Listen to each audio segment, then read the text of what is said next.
dia, boa tarde, boa noite.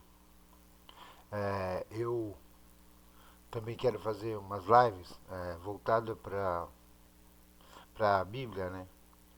É, eu sou assíduo leitor da Bíblia e ela me instrui demais, né?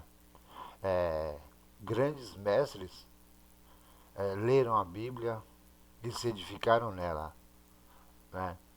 E para todo mundo ela não é diferente. Ela tem grandes ensinamentos, né?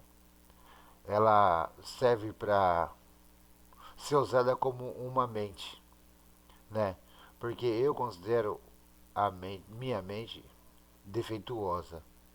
Então, eu tento utilizar a mente da Bíblia, né? Usar a sua sabedoria, os seus ensinamentos, né? Para poder tomar decisões, né? Porque a Bíblia até mesmo comenta que ela fala assim que há caminhos que para o homem parecem perfeitos, mas que no final são caminhos de morte. E eu não consigo encontrar contradições na Bíblia. Eu já até li com esses olhos de encontrar contradições, né? E não encontrei. Não encontrei. Quando eu me deparava com o que parecia uma contradição, eu pesquisava mais um pouco e entendia porque levantava a dúvida uma palavra ou outra palavra, né? É, então eu me propus a comentar a Bíblia, né? Comentar as dificuldades bíblicas, né? É, onde muita gente acusa a Bíblia, né, de ser um livro contraditório, né? E vai mencionando passagens e, e assim, por pouca leitura e estudos, eles já interpretam como eu. Mas se for se aprofundar, você vai ver que tem uma explicação, né? Também não gosto de explicações simplistas. Não gosto de explicações de boa fé da parte de Deus, de boa vontade da parte de Deus, que Deus quis falar isso, Deus quis falar aquilo outro. Não. O que está escrito, está escrito. Não adianta querer falar, mas talvez é assim, mas talvez é assado, talvez não. O que está escrito, né? E, e, a nossa falta de conhecimento não pode também querer solucionar, né? Problemas de falta de conhecimento da nossa parte com acho que é isso, acho que é aquilo. Não, eu não. A Bíblia, ela se explica por si só, né? É, autores já Grandes autores já leram a Bíblia no intuito de deturpá-la, né? E não conseguiram, não conseguiram, né? É, eu li num livro, se eu não me engano, Grandes Estrelas da Antiguidade, o livro chamava. Grandes Estrelas ou Pessoas Ilustres da Antiguidade, escrito na própria Antiguidade esse livro, né? E mencionava sobre Sócrates, eu li, né? Disse que Sócrates leu a Bíblia no intuito de defamá-la, de contradizê-la, né? De desacreditá-la. E ele teve uma grande surpresa que, pelo contrário, ele firmou mais a fé dele na Bíblia e até então parece que ele era ateu, né?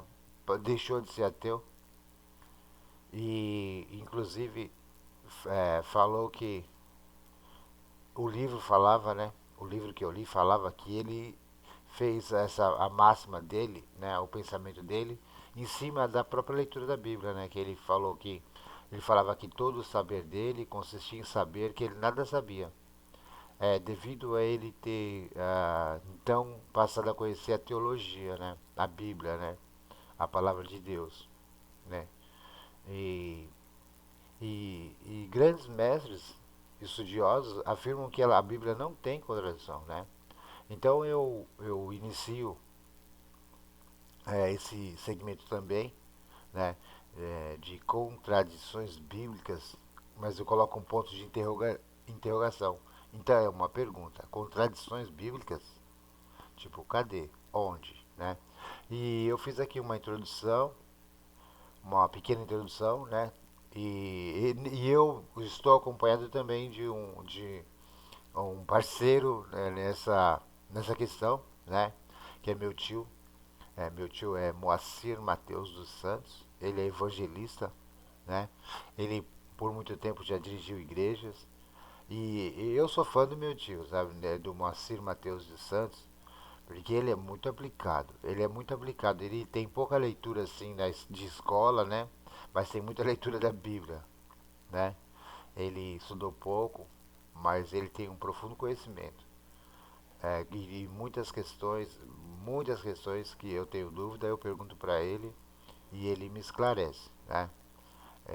Mesmo eu tendo estudado assim na escola muito mais que ele é meu professor e tal. Então eu estou com ele nesse segmento, né, de contradições bíblicas e, inclusive, eu já tinha assim é,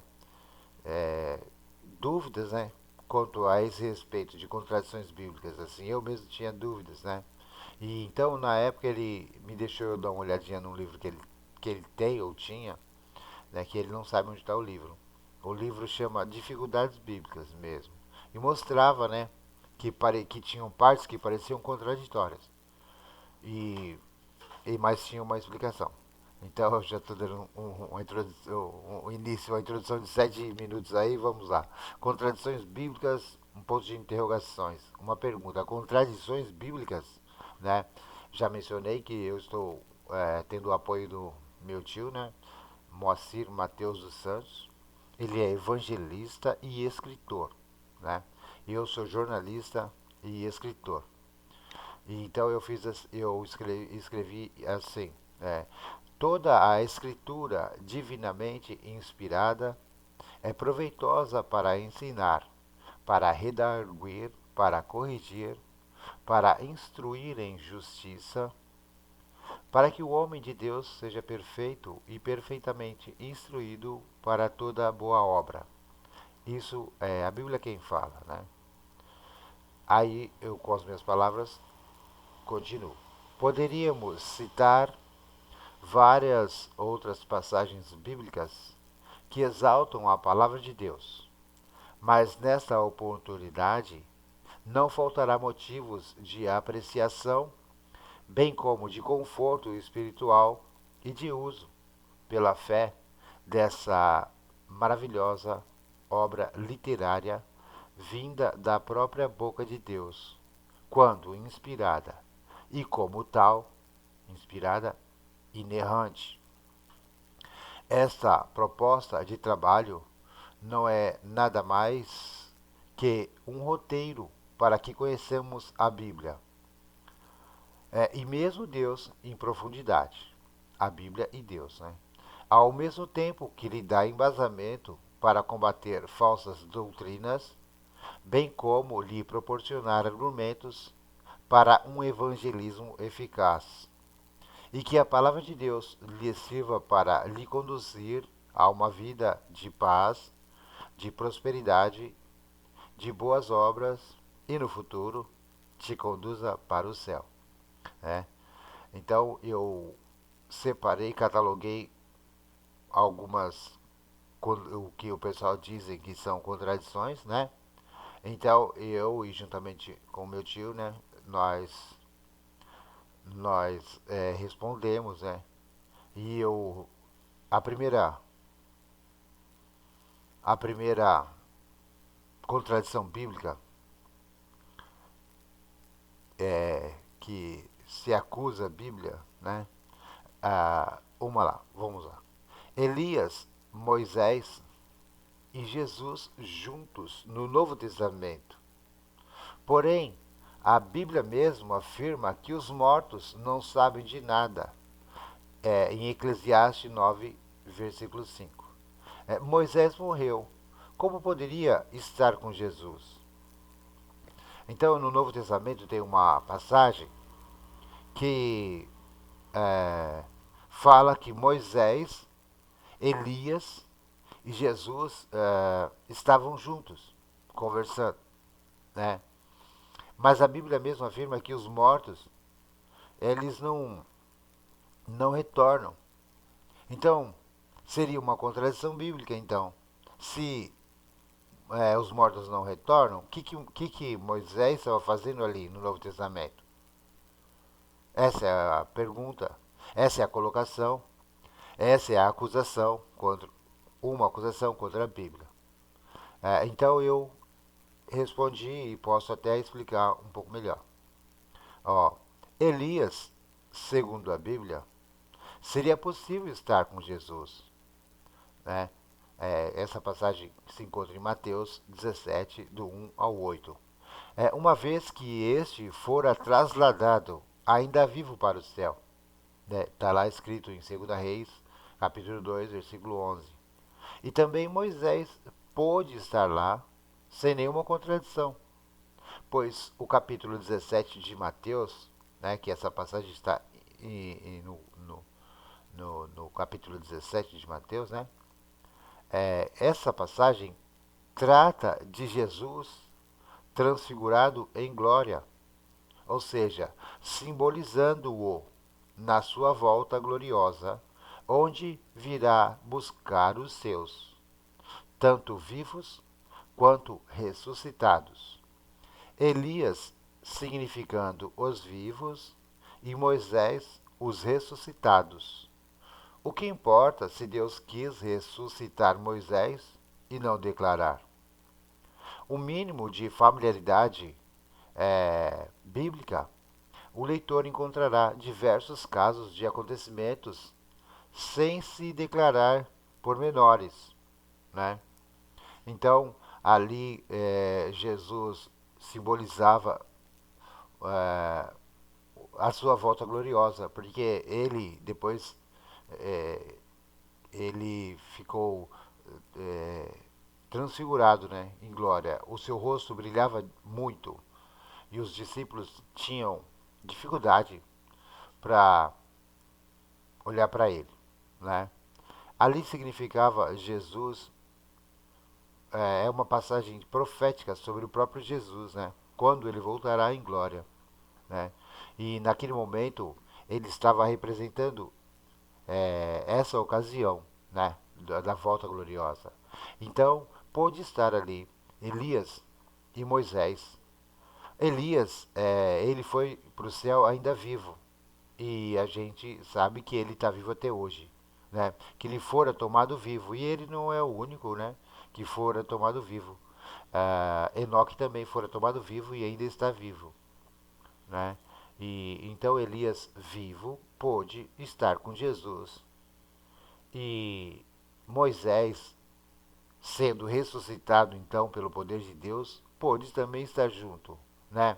Porque Deus não é que Deus tinha cometido uma injustiça com Moisés, mas Deus não permitiu Moisés de entrar na terra prometida, né?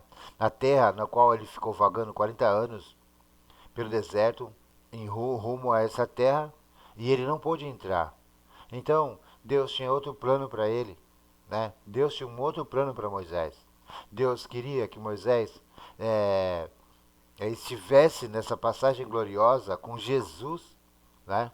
Avistasse uma coisa muito melhor que a terra prometida, avistasse o próprio Cordeiro prometido, né? O próprio Cristo prometido, né? Em glória, né? Deus quis que ele é, enxergasse, né? Contemplasse essa visão, uma visão muito maior do que uma cidade, né? Então ele ansiava como uma coisa que seria a maior realização da vida dele, seria contemplar a terra prometida, da qual ele estava vagando 40 anos em busca dessa terra, né? E ele tinha como a maior visão com certeza, da vida dele, né? E tal. Mas Deus tinha um plano muito maior para ele contemplar a glória de Jesus Cristo, a visão com seus próprios olhos, né? Então Deus o tomou, guardou e o ressuscitou para aquele momento de assistir com seus próprios olhos a glória de Jesus Cristo, né? Então, então essa é a explicação porque Moisés estava nessa cena com Jesus, tipo, ele não poderia estar lá, mas estava.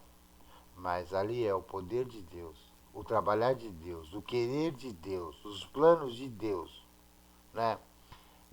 Ele não fala, Deus não fala nos pormenores, mas como em outras, ele lembra quando ele mandou as pragas para o Egito, ele não falou como mandou, ele só falou que mandou e tal. A ciência explica, mas ele não quis explicar.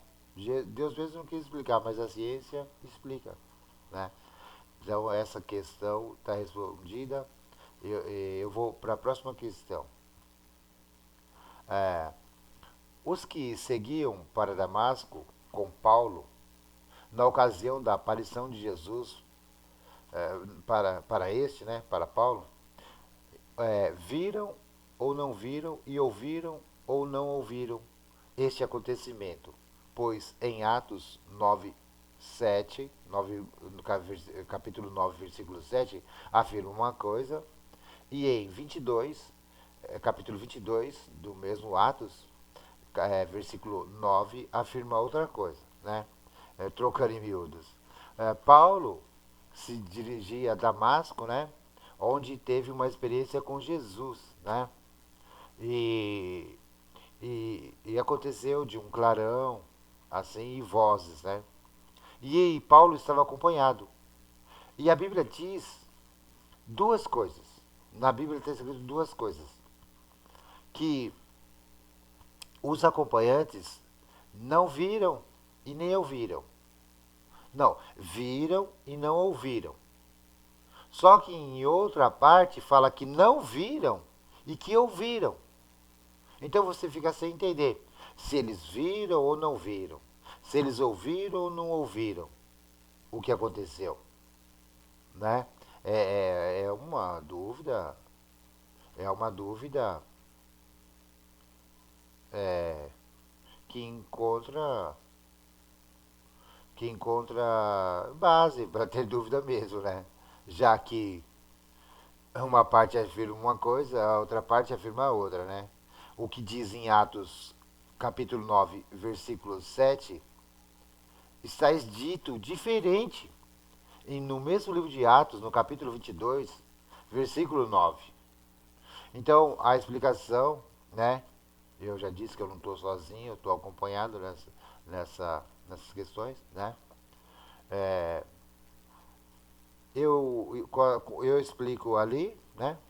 Explico o que eu escrevi e explico também os detalhes por fora. Ó, a resposta é: em Atos, capítulo 9, versículo 7, diz: aqueles que o acompanhavam estavam estupefatos, ouvindo a voz, mas não vendo ninguém. E no capítulo 22, versículo 9, diz: e os que estavam comigo viram a luz, mas não ouviram a voz daquele que me falava, né? Então, numa parte fala que ouviu, na outra parte fala que não ouviu. Numa parte fala que viu e na outra parte fala que não viu. Então, a explicação. Ora, tanto em uma passagem como a outra, eles viram e ouviram. Eles viram um clarão, mas não discerniram a imagem de Jesus. Ouviram vozes e não discerniram palavras. Então, eles viram e ouviram, mas não discerniram a imagem e nem entenderam as palavras, né? Nos deparamos com exemplo idêntico em João capítulo 12, versículo do 28 ao 30, que diz: Pai, glorifica o teu nome. Então veio uma voz do céu: Eu já o glorifiquei e ainda o glorificarei. A multidão, pois, que ali estava, tendo ouvido a voz, dizia ter havido um trovão. Outros diziam: Foi um anjo que lhe falou. Então explicou Jesus: Não foi por mim que veio esta voz, e sim por vossa causa. É, um momento. Veja também Lucas 24, do versículo 13 ao 35. No caso dos dois discípulos a caminho para Emaús, onde Jesus se junta a eles, mas não se deixa conhecer, né? Então, houve muitas partes na Bíblia que, mesmo que Jesus falasse, pessoas não entendiam. Mesmo que imagens se apresentassem, pessoas não identificaram as imagens. Não identificaram as imagens, né? Então, não há nenhuma contradição, porque a Bíblia se explica por si só, né? Jesus se aproximou de dois discípulos deles que estavam tristes, né, pela morte do próprio Jesus. Mas Jesus tinha ressuscitado e estava ali entre eles. E eles ficavam falando com tristeza sobre a morte de Jesus. Então Jesus se aproximou, mas não deixou ser conhecido pelos seus próprios discípulos, por esses dois discípulos, né? E começou a conversar com eles, começou a conversar com eles e animar o coração deles, animar o coração deles, né? E depois, mais para frente, se distanciou deles, se dispersou deles, né? E Jesus então estava numa cerimônia que que eles estavam. Então eles olharam para aquele homem que estava liderando a cerimônia e aquele homem, Jesus Cristo, partia o pão. Então, nesse exato momento é que foram abertos os olhos deles e eles reconheceram que era Jesus. Porque Jesus é, partia o pão de uma maneira própria, né? De uma maneira própria. Então eles perceberam que era Jesus somente ali. Mas Jesus estava com eles, andando com eles, conversando com eles, e eles não estavam percebendo que era Jesus, né? Então, essa passagem aqui, ela é pacífica, de estar dizendo que eles não viram, está dizendo que eles não ouviram, né? Está dizendo que eles viram, está dizendo que eles não ouviram, no sentido de eu contribuo mais ainda para a contradição, assim, né, entre aspas, dizendo que eles viram e ouviram. Mesmo dizendo que eles não viram e não ouviram, eu afirmo que eles viram e ouviram. Eles viram um clarão e não discerniram a imagem de Jesus. Eles ouviram vozes, mas não discerniram as palavras. Essa é a explicação, né? Então vamos para mais uma. Eu vou tentar não fazer uma live muito longa. Então, é, outra questão também que eles acusam muito a Bíblia dizendo: como Caim foi para a terra de Nod e, e com quem ele casou-se? Não era ele filho único, né? Então, desculpem, a, a, é, a Bíblia fala quando fala de Caim, né? Fala que depois que ele matou o irmão dele, ele fugiu para um lugar chamado Nod e lá ele casou, né? As pessoas ficam perguntando, mas como é que ele foi para uma cidade e como ele casou com alguém, sendo que ele era filho único? Ele tinha matado até o irmão dele. Então, né? Então eu vou para a explicação que eu escrevi e depois eu dou uma pincelada.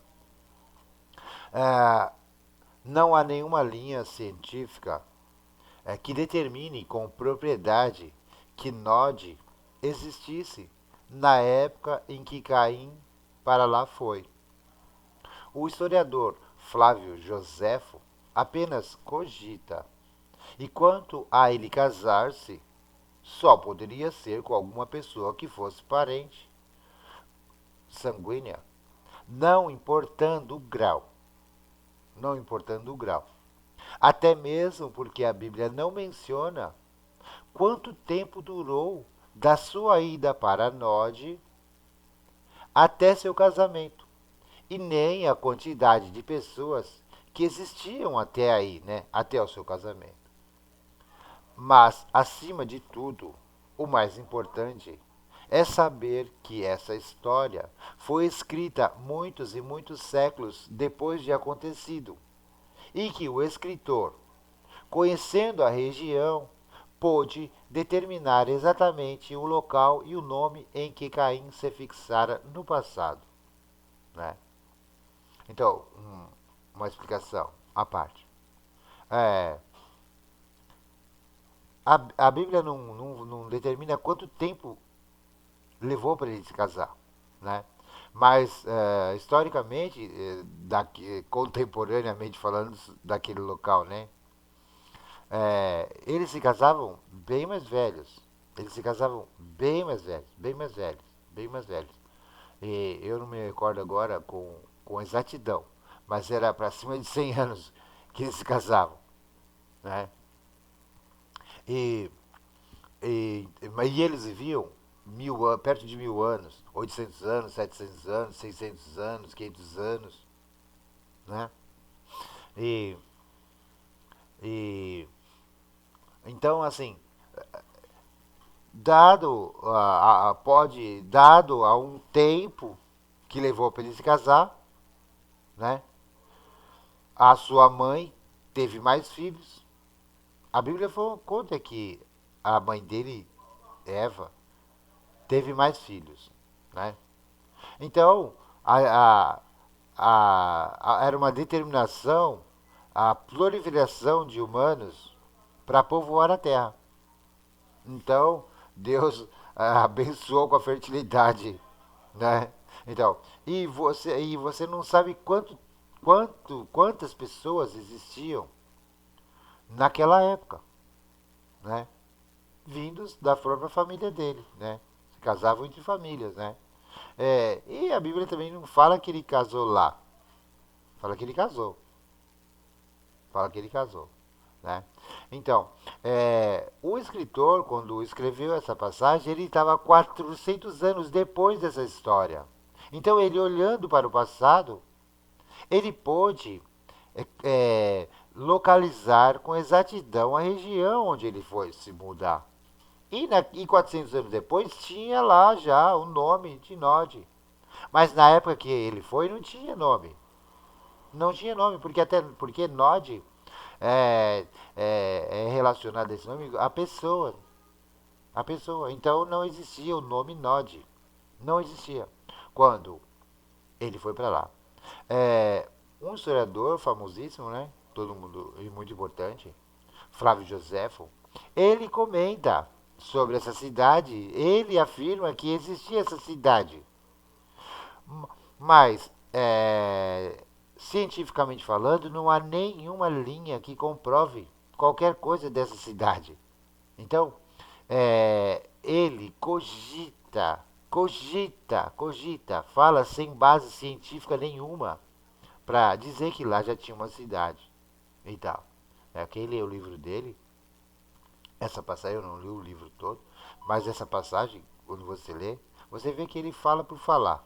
Fala por falar, assim como em outros sites e coisas estão mencionando da cidade. Só cogitação. Não tem nada na arqueologia, nada na história, nada no museu, nem nada, entendeu? Então, não tem nada dele. Então, Caim casou-se com um parente sanguíneo na ocasião que pôde acontecer isso, né? pôde que tinha gente para ele casar, né? Então, a própria ciência já comprovou que a humanidade veio de uma mulher só. A própria ciência já comprovou que a humanidade veio de uma mulher só que morava na região da África, né? E é isso. Eu tenho respondi essa questão também. Agora eu vou para a quarta questão. Eu vou para a quarta questão. É, e essas 62 contradições, essas agora seguintes, né? Eu tirei do site tediado.com.br. Tediado.com.br. Alguém está muito chateado e fez o site tediado, tá com tédio. Então ele pega e cataloga ali naquele site tediado.com, www.tediado.com.br. Então ele cataloga ali, parece que 63. 63, é que eu já respondi uma, então as outras 60, estou falando das outras 62. Então ele cataloga ali 63 contradições bíblicas, né? E eu me propus a quebrar uma por uma, né? É, com a segurança de que os mestres que eu li afirmam não haver contradição nenhuma na Bíblia. Não haver contradição nenhuma na Bíblia. Então, eu prossigo. Vamos lá para a quarta. Quando eu fizer mais ou menos quase uma hora de live, eu corto e continuo em outro. Parte 1, parte 2, parte 3. Que é um nicho que eu não vou largar. Dizem que tem perto de 800 contradições bíblicas. 800. Então eu quero quebrar as 800. Quero quebrar as 800. Entendeu? E eu não vou pela minha inteligência, pela minha sabedoria, pela minha sapiência. Até porque tudo que eu tenho veio de algum lugar. Veio de algum lugar, logo não é minha. Né? Eu vou, por inspiração de Deus, por pedir mesmo para Deus é, é, orientação, pedir para orientação para Deus e pedir também para sábios, para eruditos, para estudiosos, para pesquisadores que me ajudem a, a responder essas questões. Inclusive também, se você tem uma contradição, você tem uma ideia de contradição bíblica, você me manda que eu vou responder com todo carinho e tal. E eu não vou responder por tipo, boa vontade. Já assim, não, mas pela boa vontade, pela boa fé, então vai responder assim. Não, eu vou pelo que está escrito. Eu vou pelo que está escrito. Entendeu? Porque a Bíblia não precisa de ajudinha. A de ajudinha, não precisa de ajudinha. Ela que nos ajuda. Entendeu? Então, pode mandar questões que eu vou responder. Eu tenho a parceria do meu tio, né? Evangeliza. Mas, assim, quando nós não soubermos responder, a gente vai estudar e vai responder, né? Porque eu fio isso no próprio Deus. O Deus que eu sirvo, que eu acredito, ele não se contradiz, ele não mente, ele não erra, certo? Então, em cima disso, eu vou responder todas as questões que me enviarem, com o maior prazer. Então, vamos para a quarta, né? Vamos para a quarta. Ah, então esse site, tediado.com.br, né, fala isso, fala assim, ó. A Bíblia nos fala que toda a escritura foi inspirada por Deus, mas em alguns trechos é negada a inspiração divina, é, onde afirma que ela é inspirada em 2 Timóteo 3, capítulo 3, versículo 16. Mas em Coríntios, né? Em Coríntios 7, capítulo 7, versículo 6, no capítulo 5, versículo 12, e até mesmo no capítulo 11, versículo 17, contradiz inspiração divina da própria Bíblia, né? Então, acontece que vamos para a resposta que eu dei e depois o por fora. Ó, sim, sobre a questão que está escrito, que fala que toda a escritura foi inspirada por Deus. Eu respondo que sim. Há versões que assim afirmam, mas essas versões não têm coerência e às vezes o fazem até por má fé. Por má fé, não está escrito isso lá. Por má fé. Mas se analisarmos versões mais idôneas, não se constata isso.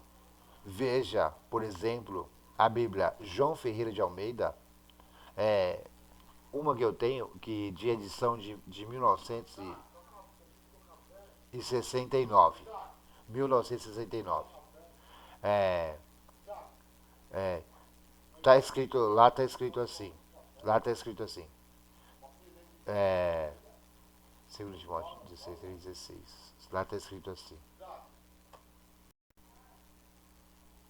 Então, é, houve uma interrupção.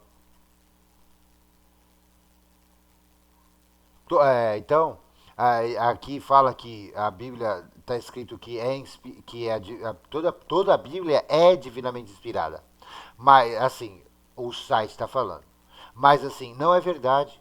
Na Bíblia não está escrito que toda a escritura é inspirada. Está dizendo que toda a escritura é inspirada. Toda a escritura inspirada. Afirmando com isso que há passagens não inspiradas, né? Vamos para a resposta. Ó, em João Ferreira de Almeida, edição de 1969, está escrito: toda a escritura inspirada por Deus, está escrito lá, toda escritura inspirada por Deus. Se ele não afirma que toda a escritura é inspirada por Deus. Tá escrito, ele está se referindo a toda a escritura inspirada. Então, quando a gente se refere para uma escritura inspirada, é porque tem outra escritura não inspirada. Não inspirada. Ó, Lucas, o médico e escritor, é discípulo, e ele também era discípulo de Paulo. Nas introduções do Evangelho de Lucas e no livro de Atos, ele declara com todas as letras que os escreveu, quer dizer, escreveu esses dois livros por vontade própria. Por vontade própria. Se uma coisa que a gente não pode atribuir à Bíblia é que ela minta. É que ela minta. E na própria Bíblia está escrito que Lucas teve vontade pessoal de escrever. De escrever. E ele escrevendo, ele quis dirigir essas escrituras a um amigo dele. A um amigo dele, um ilustre, que trabalhava na administração do governo, né? Ele fala que por vontade própria, declara que ele declara com todas as letras, né, que escreveu por vontade própria e os endereçou a um amigo particular, Teófilo. Tanto em 1 Coríntios, capítulo 5, versículo 12, e capítulo 7, versículo 6, quanto em 2 Coríntios, capítulo 11, versículo 17, Paulo emite opiniões pessoais. A questão de que se a Bíblia é ou não totalmente inspirada gera bastante polêmica. Porém, os que afirmam sê-la partem de suposições e não em embasamentos. convém lembrar que Paulo se utilizou do livro Diálogos Socráticos de Platão, né? E ele também cita o filósofo estoico Cleantes e o poeta Arato em sua pregação em Atenas, né? Se a Bíblia fosse totalmente inspirada, teríamos que divinizar a própria citação de Paulo sobre poetas e escritores. Deveríamos divinizar também esses escritores. Porque se a Bíblia se ela fosse divina, os citados lá também seriam divinos. Né? Se toda a Bíblia é a inspiração de Deus, então os citados são divinos. São divinos. Paulo afirma: não é por Deus, não é por Jesus, não é por nada, é por mim. É por mim que falo. É por mim que falo. Então, se isso que ele falou está escrito lá, então a parte humana também. A parte humana. Devemos divinizar Sócrates, porque Paulo, ele falou socraticamente. Quando a Bíblia afirma que ele falou socraticamente, ele conhecia a fala de Sócrates. Devemos divinizar a fala de Sócrates? Devemos divinizar esse Cleantes, um filósofo estoico, né? Porque lá existia duas linhas de filosofia, os epicuros, os epicuros, né? E os estoicos, né? E Paulo cita mais os estoicos porque os evangélicos são da linha estoica, né? Depois vocês dão uma pesquisadinha sobre isso, os epicuros e os estoicos, e também assim os diálogos socráticos, né? Então, Sócrates não acreditava em Deus. Depois ele passou a defender a ideia de Deus, provando na sua forma de abordar, na sua forma de ensinar, na sua forma de pedagogia, ele ensinava a pessoa com os próprios conhecimentos que a pessoa tinha. Com os próprios conhecimentos que a pessoa tinha.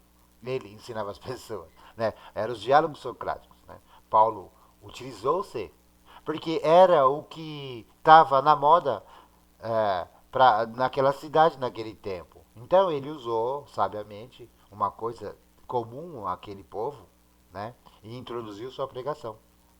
Introduziu a sua pregação. Né? Então, a Bíblia afirma que toda palavra inspirada. Então, quando a Bíblia se refere a uma palavra inspirada, ela deixa uma reserva. Ela deixa uma reserva, um ponto até de interrogação. Se ela não afirma que toda a Escritura é divinamente inspirada, ela mesmo já deixa um ponto de interrogação. É totalmente inspirada? Lucas disse que por vontade própria, por ninguém o pediu e nada não para ele escrever. Ele quis escrever para um amigo dele, um agente da administração do Estado. Ele quis, por vontade própria. Paulo afirma: não é por Deus, não é por Jesus, não é por ninguém. É por mim que eu falo. E está escrito lá. Se ele já está falando que não é por Deus, que é por ele, então é inspiração dele, não de Deus. Eu não estou dizendo coisas minhas para afirmar isso. Eu estou pegando partes da própria Bíblia. Né? Ela falou assim: o Isaac não acredita na Bíblia. O Isaac falou que a Bíblia não é inspirada. Não é totalmente inspirada. Não é totalmente inspirada. Isaac falou.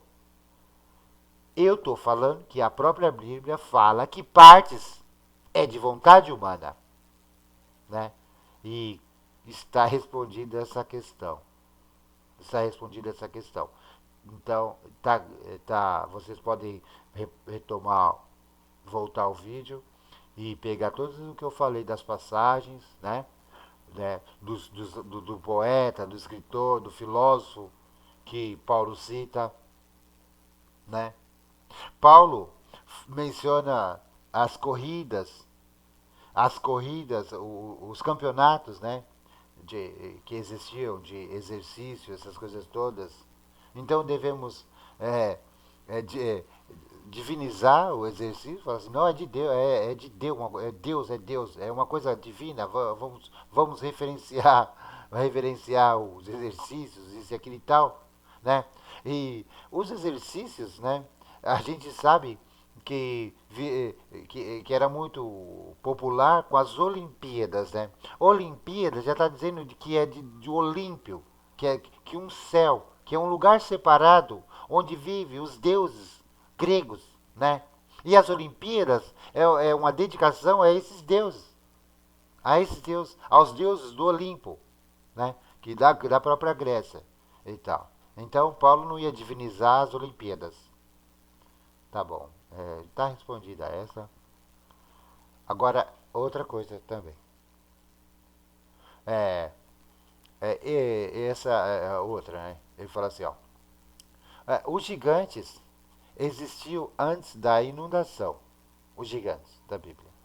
Gênesis capítulo 6, versículo 4. Somente Noé, sua família e os animais da arca sobreviveram? Está perguntando. Inundação. Mesmo depois da inundação, os gigantes continuaram existindo. Está em Números, capítulo 13, versículo 33. Então, aqui está afirmando que antes do dilúvio existiam gigantes. E depois do dilúvio também existiram gigantes. Mas como é que poderia existir gigantes se eles foram extintos no dilúvio? Ah, essa pergunta eu fui atrás e foi de facílima resposta, resolução. Ó, vamos para o que eu escrevi. Existiam duas espécies principais de gigantes na Terra relatados na Bíblia, porém em épocas diferentes. Os pré-diluvianos, ou seja, os de antes do dilúvio, conhecidos como os Nefilins. Nefilins. Está em Gênesis, capítulo 6, versículo 4. O termo Nefilim significa caído, né? Vindo ao encontro da ideia do surgimento e da atuação maligna desses, e por consequência, sua completa destruição na ocasião do dilúvio. Já os pós-diluvianos, né, os gigantes de depois do dilúvio, eram conhecidos como Anequins ou Anarquins, pois eram descendentes de Enaque, filhos de Arba, o fundador de Hebron. Ver Números, capítulo 13, versículo 33. Sabe? Então, tá respondida. Tá respondida. Por quê? Tá respondida. Existiram os gigantes que eram verdade no antes do dilúvio, mas eles foram extintos no dilúvio. Depois do dilúvio, surgiu outra espécie de gigantes, né? Os, os primeiros se chamavam Nefilins, os segundos de Anarquins, sabe? Coisa interessante, Anarquim lembra muito anarquismo, né? Se os primeiros causavam confusão com a sua violência, o termo anarquismo de anarquins também significa muita confusão. Só para lembrar, né? Então vamos lá, tem 49 de live, 49 minutos de live, quase 50 minutos. Vamos dar para fazer mais uma ou duas. Vamos lá. Ó, Deus diz para Noé que tudo que se move e tem vida servirá de alimento para ele e também toda a vegetação. Só não poderá comer da carne ainda com vida, ou seja, com sangue. Deus diz que nem todos os animais podem ser consumidos. É, então, no início, né? No início, Deus tinha liberado para a gente comer de todos os animais, né, e ervas. Depois ele proibiu. Depois ele regulamentou, não é que ele proibiu, proibiu alguns, né, mas houve uma regulamentação, né, da lei. Houve uma regulamentação. É uma reformulação, na realidade, né, uma reformulação. Então, eles têm como acusação contra a Bíblia, dizendo que, que Deus tinha falado para comer e depois você encontra que não era para comer de tudo, né? Aí, então, vamos para a explicação que eu dei, né? Mas a gente pode falar à parte. Eu falei assim, são duas determinações diferentes, chamadas de aliança ou pacto, que Deus faz com Noé. Uma em Gênesis, capítulo 9, versículos 3 e 4. E com Moisés, né? Deus aqui abre com Noé, abre o leque do cardápio, né? Mas ele restringe com Moisés, né? E está escrito em Deuteronômio, capítulo 14, do versículo 7 ao 20, né? Então, eles acusam, eles pegam parte separada e diz, olha, aqui está dizendo uma coisa e ali está dizendo outra. Mas eles retiram do contexto, né, dificultando o entendimento, né? E eles usam para ofender a Bíblia, né? Uma coisa sem nexo, uma coisa infantil, uma coisa infantil, que não subsiste numa argumentação, não subsiste, né? E tal. Quanto a essa questão, né, quanto à questão, é, no início da criação, não era permitido comer animais. Não era permitido. Não era permitido. Deus deixou todo tipo de vegetação para os homens comerem. E até mesmo os animais não comiam outros animais. Comiam vegetação, né? E, e após o pecado de Adão e Eva, é que mexeu, transformou, houve uma revolução na questão da alimentação, né? Então, o homem passou a se alimentar de animais, os animais passaram a se alimentar de animais também, né? Então, isso depois da, do pecado de Adão e Eva, né? Quando comeram do fruto proibido, né? Então, aí depois de Noé, quando Noé passou pelo dilúvio, Deus falou assim, ó, coma de tudo aí para vocês crescerem, multiplicarem, povoarem a terra e tal.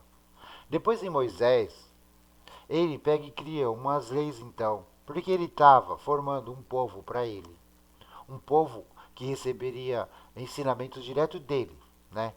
Então ele falou assim, ó, a partir de agora, vocês vão comer assim, assim, assim, assim, assim, assim, assim, assim, assim.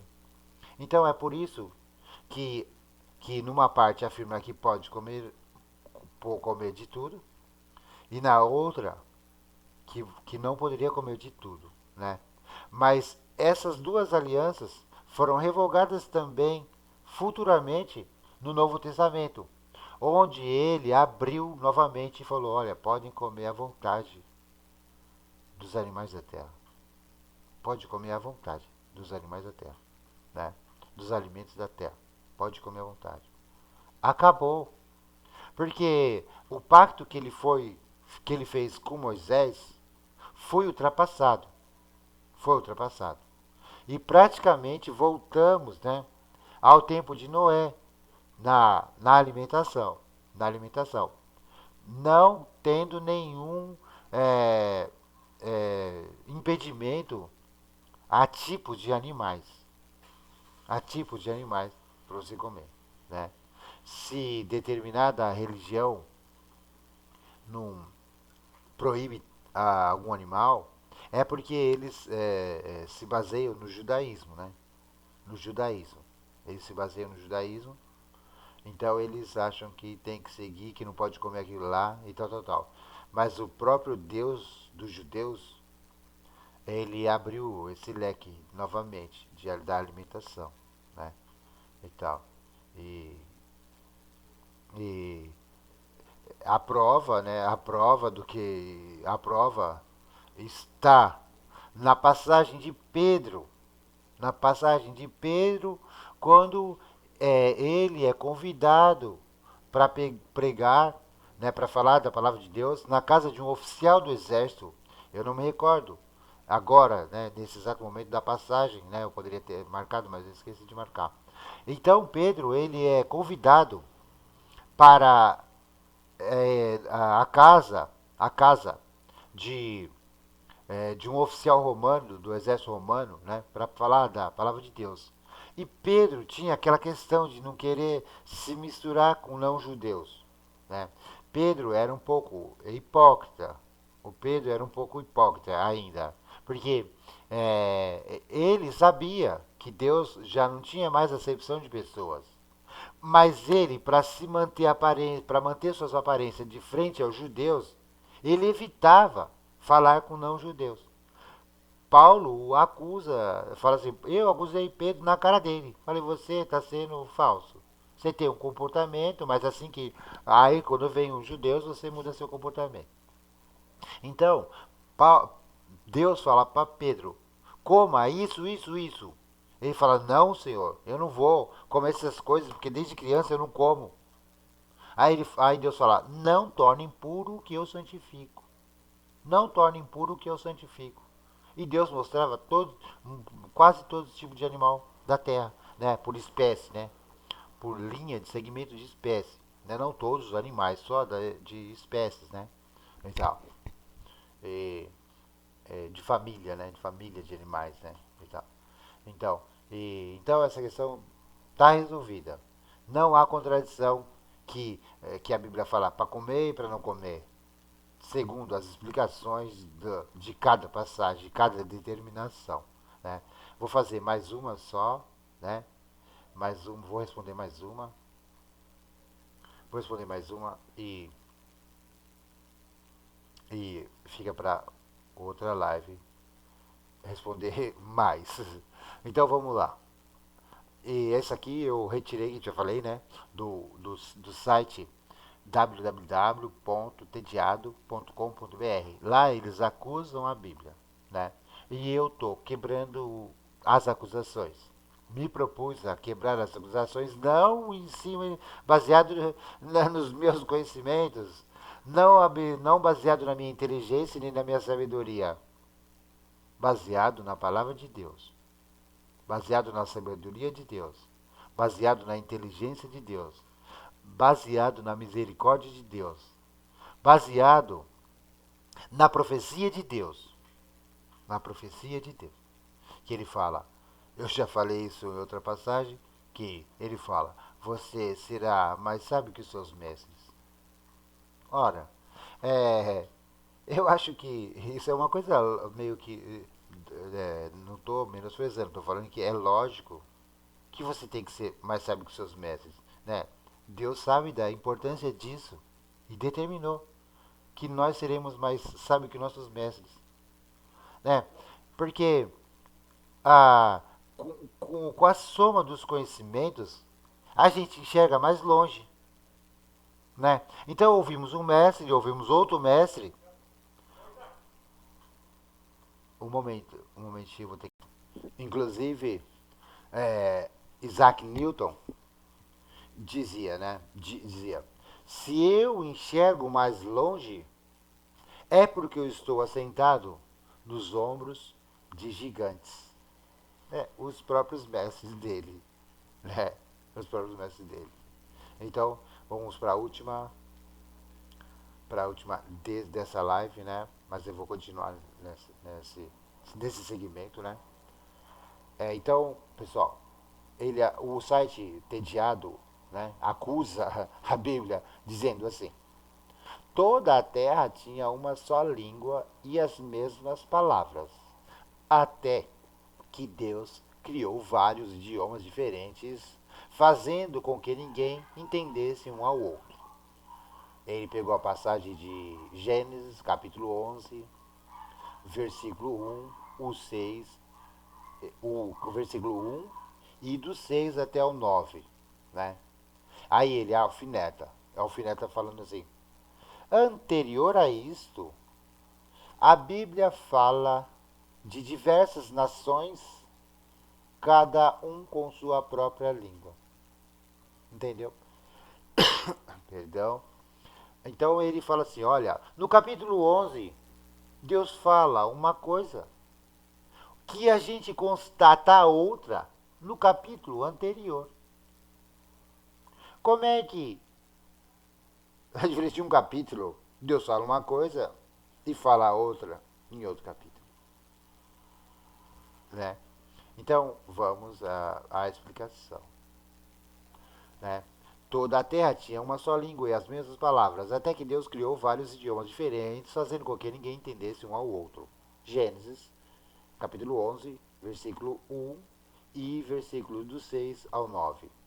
Anterior a isso, a Bíblia fala de diversas nações com sua própria língua. Gênesis 10, versículo 5. Então, a diferença é de um capítulo. Então, a Bíblia, explicando o que eu escrevi. A Bíblia nem sempre segue uma ordem cronológica, deduzindo-se daí que o texto de Gênesis 11 é anterior a Gênesis 10. Pegue, por exemplo, Gênesis capítulo 1, versículo 27 e compare com Gênesis capítulo 2, versículo 7. Então se percebe que este versículo, o versículo 2, o capítulo 2 de Gênesis, né? Então se percebe que o capítulo de Gênesis 2, versículo 7, vem antes de Gênesis capítulo 1, versículo 27. Né? Isso, na verdade, faz parte de um estilo de escrever, chamado de estilo literário, onde se descreve um acontecimento onde se escreve um acontecimento, né? E posteriormente se descreve-o ou se exemplifica como se comportava antes da instituição de algo, né? Ou seja, em uma determinada parte, ele fala o que ele fez. E outra parte, mais para frente, ele fala como ele fez. Ou como era antes de ele fazer. Né? Então, isso é um estilo de escrever. Dá-se o fato e depois descreve-se o fato. Né? Porque Deus no capítulo, no versículo, no livro de Gênesis, capítulo 1, versículo 27, fala que criou o homem. Né? E no em Gênesis, capítulo 2, versículo 7, ele fala como ele fez o homem. Né? Como? Ele pegou isso e aquilo e tal, tal, tal, tal. Não tem contradição nenhuma. Não há contradição nenhuma. Né? Ele fala, assim, então, voltando para a questão do capítulo 10 e 11 de Gênesis, onde diz que a terra tinha uma só língua, e no capítulo 11 fala que, no capítulo 11, no capítulo 11 fala que tinha uma só língua, e no capítulo 10 fala que tinha várias línguas. Né? É, a Bíblia não segue uma ordem cronológica. Não segue uma ordem cronológica. E se você ler com atenção, você vai perceber que o capítulo 11 descreve coisas anterior ao capítulo 10. Anterior ao capítulo 10. Né? É uma retomando o passado, como era. Né? Isso é pacífico. Pacífico. Pacífico. É um estilo literário. Tal. Então, eu termino essa live, né, desse segmento, né, de contradições bíblicas, entre aspas, contradições bíblicas. Não existe contradição bíblica, não existe. Né? E eu estou aberto a receber perguntas, para receber o que se parece contradições, e eu, no momento oportuno, eu vou responder. Eu estou catalogando, né? Eu cataloguei umas 70, mais ou menos, umas 70 contradições bíblicas, né? E e estou respondendo. Eu sei que muitos evangélicos vão ficar contra mim. Muitos evangélicos vão ficar contra mim. Muitos. Já me é, anteciparam. Isaac, muitos evangélicos vão ficar contra você. E tal. Porque eu me propus a explicar coisas difíceis de entender. Coisas difíceis de entender. E não tenho medo. Não tenho medo. Porque eu não falo de mim. Eu falo da Bíblia. Eu falo o que está escrito lá. Não vem querendo ter boas intenções pela Bíblia, boa vontade pela Bíblia, fé pela Bíblia. Não. Tudo isso vem da Bíblia. Tudo isso vem da própria Bíblia. E digo mais. E digo mais. E digo mais. Ó, muitos evangélicos, não estou criticando, eu estou dizendo falta de conhecimento. Que tem falta de conhecimento. Jesus fala o quê? Peca por não conhecer as Escrituras nem o poder de Deus. Não venha com achismos. Vá pela Bíblia. Vá pela Bíblia. Muitos cristãos afirmam que é impossível você expulsar um tipo de demônio sem jejum. Isso é uma coisa que não existe em lugar nenhum. Não existe em lugar nenhum. Por quê? Antes dessa suposta passagem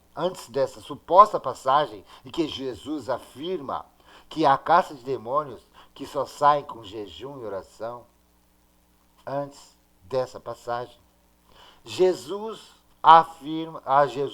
dá uma ordem para os discípulos e uma autoridade para os discípulos, dizendo: vão e com poder de sujeitar todas as caças e demônios. Todas. Jesus fala. Todos. Todos. Todos é todos. Todos não é uma regra. Porque regra, para ser regra, tem exceção. Agora, quando fala todo, não tem exceção. Se a Bíblia não se contradiz, então é explicável. É explicável. Está escrito na Bíblia de alguns, está escrito que uma certa caça de demônios só sai com jejum e oração. Né?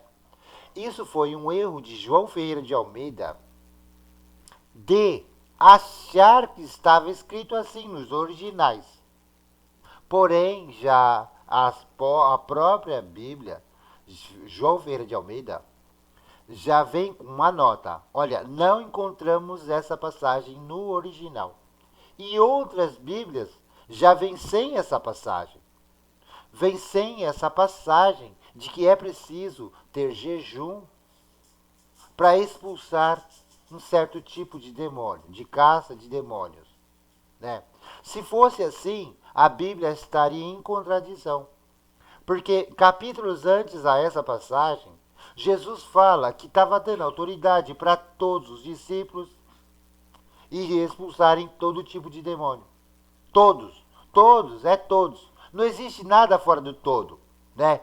E sabemos que, enquanto Jesus esteve com os seus discípulos, ele não permitiu que os discípulos fizessem jejum. Não permitiu. Não permitiu. Então, como é que eles expulsariam todo tipo de demônios se eles não jejuavam? Haveria então uma contradição. Haveria então uma contradição. Mas um erro humano fomentou uma série de equívocos e dúvidas que já foi sanado. Que já foi sanado. Que já foi sanado essas dúvidas. Já foi sanado. Porque a Bíblia, João Ferreira de Almeida, já vem hoje com uma nota dizendo, olha, não encontramos essa passagem nos originais. Tipo, me desculpem. E outras Bíblias já não há essa menção, né, dessa passagem que você precisa ter jejum para expulsar algum tipo de demônio, certo? Então, eu não tenho, eu tenho coragem, né, de ir pela Bíblia. Eu tenho coragem. Eu tenho coragem, sabe? Porque, porque se pregou tanto em cima disso que, que essas informações não entraram só na corrente sanguínea das pessoas, entraram no DNA. Essas informações equivocadas entraram no DNA. No DNA. E tem gente que tem medo de cortar a própria carne para tirar uma coisa de dentro do DNA. Tem medo. Tem medo de ferir alguma coisa. Né? É simbólico, pessoal, claro. Entenda simbolicamente. Né? Tem medo de tirar uma coisa incrustada no DNA. Agora, porque tem preguiça de pesquisar? Né? Ou medo de estar desacreditando um pastor, uma pregação. Eu mesmo vi esses dias uma pregação de um pastor sapientíssimo nos Estados Unidos, onde ele faz uma pregação dessa passagem e não menciona. E não menciona a parte do jejum. E essa pregação é antiga. Então esse pastor também já sabia que essa parte não existe e tal. Mas polêmicas à parte, polêmicas à parte, polêmicas à parte. Eu estou indo pela Bíblia. E a Bíblia fala: peca por não conhecer as Escrituras e nem o poder de Deus. Eu não disse palavra nenhuma do que eu acho. Eu acho. Eu acho. Eu falei o que está escrito. Falei o que está escrito. Muito obrigado. Minha intenção não é brigar, causar polêmica, nem me dispor. Nem me dispor. Eu respeito a opinião, mas eu respeito mais ainda quando há prova, quando há embasamento bíblico. Aí sim que eu respeito. Aí eu respeito. Mas achismo, né? Achismo e tal. Muito obrigado, né? Eu vou seguir nessa linha de quebrar o que dizem que são contradição bíblica, né? Eu vou pela própria Bíblia. Se alguém vir contra o que eu falo, por favor me mostre na Bíblia, porque eu estou mostrando a Bíblia para falar o que eu falo, né? Se vocês gostaram, por favor, dê um like. É mais importante que se inscrevam, né, pessoal? Se inscrevam para que eu possa estar pontuando aí, melhorando minha colocação, né? E tal. Mas assim, tão importante quanto se inscrever é, é, é divulgar, né, pessoal? É divulgar, divulgar, né? Porque eu levo conhecimento, né? Não meu, mas conhecimento de livros, né? Conhecimento de Bíblia, conhecimento de documentos, né? Dessas coisas e tal. Muito obrigado. Da hora legal. Desculpa muita coisa. Fiquem com Deus. Deus abençoe. Sabe? Eu sirvo um Deus. Eu sirvo um Deus que transforma maldição e bênção em bênção. Transforma maldição em bênção, né? E abençoa dobrado aquele que abençoa as pessoas, aquele que abençoa o próximo, O Deus que eu sirvo, ele abençoa em dobro essa pessoa, em dobro, né? E lembrando, ele transforma maldição em bênção. Tenha fé, tenha fé. Tenha fé que você só vai ganhar. Você já pode ganhar. Já, velho. Fica com Deus. Um abraço. Até a próxima live.